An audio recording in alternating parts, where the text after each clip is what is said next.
Pre diabetes ఒకవేళ వారసత్వం ద్వారా వస్తే అట్లీస్ట్ మనము మన లైఫ్ స్టైల్ని మోడిఫై చేసి దాన్ని ఒక 5-10 ఇయర్స్ 15 ఇయర్స్ పుష్ చేయడానికి ప్రయత్నించవచ్చు.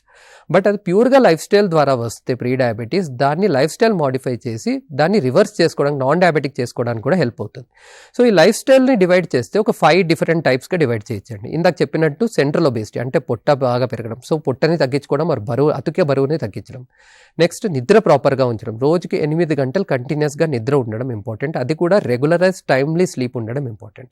సిమిలర్లీ మన డైటరీ ప్యాటర్న్స్ అండి, అంటే ఎరాటిక్ మీల్ ప్లాన్స్ ఇందాక అన్నట్టు, యాజ్ వెల్ యాజ్ ఫుడ్ టైంకి తినకపోవడము, తిన్న ఫుడ్ క్వాంటిటీ ఎక్కువ తినేయడము, యాజ్ వెల్ యాజ్ తిన్న తర్వాత వెంటనే వాలడము, లేట్ నైట్ డిన్నర్స్ చేయడము, ఫుడ్లో కార్బోహైడ్రేట్స్, సింపుల్ కార్బోహైడ్రేట్స్ ఎక్కువగా అంటే juices, sugar related products, sweets, as well as rice quantity and bakery items, refined wheat products and potatoes, ఇలాంటి కన్సంప్షన్స్ ఎక్కువగా పెంచడం, మిల్క్ ప్రొడక్ట్స్లో చీజ్, బటర్, గీ లాంటి కన్సంప్షన్స్ ఎక్కువగా తీసుకోవడము, స్ట్రెస్ లెవెల్స్ పెరగడము, వీటన్నిటి వల్ల మనకు ప్రీ డయాబెటీస్ నుంచి డయాబెటీస్ అయ్యే ఛాన్సెస్ ఉంటుంది. సో లైఫ్ స్టైల్ ప్రాపర్గా మోడిఫై చేస్తే, ఫ్యామిలీ హిస్టరీ లేకపోతే మనం ప్రీ డయాబెటీస్కి నాన్ డయాబెటిక్గా విత్ లైఫ్ స్టైల్ మోడిఫికేషన్ ప్రాపర్గా రివర్స్ చేయొచ్చండి.